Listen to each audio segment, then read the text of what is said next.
pour le septennat de la femme gabonaise. À l'occasion de la Journée nationale de la femme gabonaise, un panel inédit a été organisé à Libreville.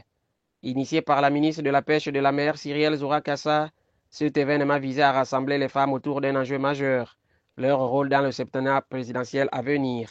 En présence des ministres de la Femme et de l'Enseignement supérieur, les échanges ont mis en lumière les défis et les opportunités pour les femmes gabonaises. Une cérémonie riche en symboles, marquée par des interventions fortes. Une entrée en matière solennelle suivie d'un discours engagé sur la solidarité féminine et la nécessité de s'approprier le changement politique en cours. Nous voulons aujourd'hui pour le Gabon nouveau, les femmes aient des bénédictions les unes pour les autres.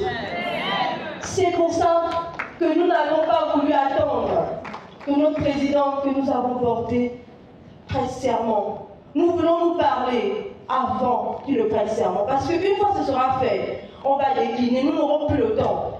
On doit déjà se parler, se dire, lorsqu'on rentre dans le Gabon nouveau concrétisé, on rentre dans tel état d'esprit.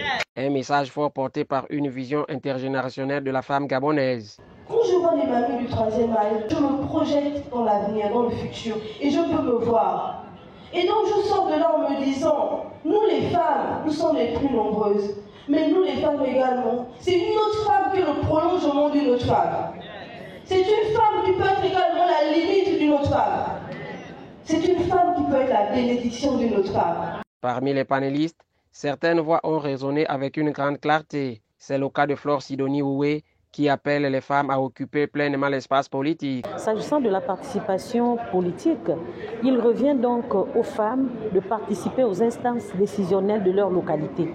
On doit, par exemple, voir des femmes au niveau des assemblées départementales, on doit voir la présence des femmes au niveau des mairies, au niveau également du Sénat, et pourquoi pas avoir des femmes également au niveau législatif et même au niveau nominatif, c'est-à-dire au poste de ministre, de directeur général, de secrétaire général. Une dynamique que partage la prophétesse Elisabeth Ngwambina, qui met l'accent sur la formation et l'organisation des femmes. Ce qu'on peut retenir de mon exposé, c'est sur les perspectives à venir. Qu'est-ce qu'on fait avec les femmes? Nous devons faire la cartographie des différents secteurs, des secteurs porteurs. Ensuite, les sensibilisations, former les femmes, redynamiser les groupes qui existent déjà. Et du côté des participantes, l'enthousiasme est palpable. Ida Moulaka retient l'importance d'unité et d'action entre les femmes gabonaises. Le seul impact que j'ai retenu, c'est la femme gabonaise doit se lever pour marquer sa génération. Il est l'heure que les femmes gabonaises se réunissent, qu'elles soient de Longounier, de Logololo, du Loelentem. Il est temps que nous puissions nous réunir pour parler des sujets de femmes, pour parler de savoir comment nous allons faire pour accompagner le président de la République dans la 5e République. Un panel qui aura donc permis aux femmes gabonaises de se parler, de se projeter et surtout de se préparer à jouer un rôle actif dans le Gabon nouveau. Un élan collectif en faveur de l'engagement féminin à tous les niveaux.